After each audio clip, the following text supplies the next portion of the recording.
We heard from 38-year-old Shane Schrader, who went to the Cobequid emergency room a few months ago because he was coughing up blood. He was turned away because of excessive wait times.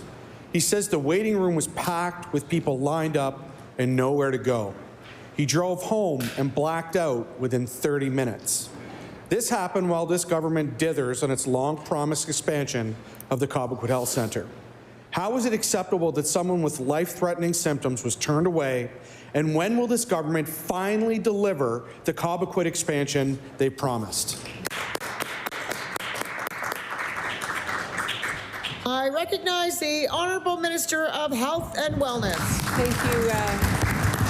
Thank you, Madam Speaker, and I certainly can't speak to cases on the floor, but what I can tell you is that any emergency department in this province is required to work in a triage system. So the Canadian Triage Assessment Score is given to every patient. That is done at the clinical level. That is based on an assessment that's done by an experienced registered nurse or physician assistant or nurse practitioner. So we have to trust the clinicians that are in that space. As I said, I can't speak to that. We have an integrated emergency room system. Cobequid is part of the Central Zone emergency and healthcare system, and certainly I know they work very hard to work with their partners across Central Zone to ensure patients have the care that they require. I recognize the Honourable Member for Sackville-Cobequid. Shane was later diagnosed with a blood clot after being rushed to another hospital. This is what happens when emergency rooms are overwhelmed. People get sent home when they should be getting care.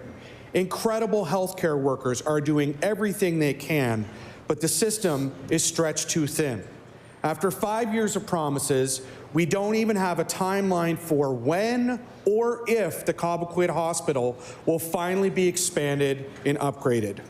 When will this government take responsibility for overcrowded emergency rooms and finally deliver the expansion needed so people can get care before their lives are at risk?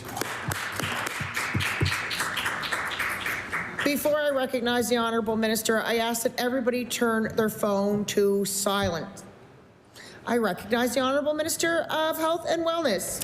Thank you, Madam Speaker. And as I've said in the House before, and I appreciate it's been a while, that really the experience that we have in the emergency room is based on the occupancy level in the hospitals and across the province. And so one of the things that we've done to address that is implement the Care Coordination Centre, which allows us to see every single bed in this hospital and manage it, making sure that patients move to the adequate level of care. We've opened up West Bedford to make sure that people who require rehabilitation are actually given a new spot. We are working very, very hard. We're working with seniors in long-term care, opening hundreds of long-term care beds in order to make sure that people who are waiting for an alternative level of care get the care they need in community. We are adding different care providers to the emergency departments across this province, physician assistants, nurse practitioners, waiting room care providers. There is a shoulder to the wheel across this province in every emergency department and every hospital.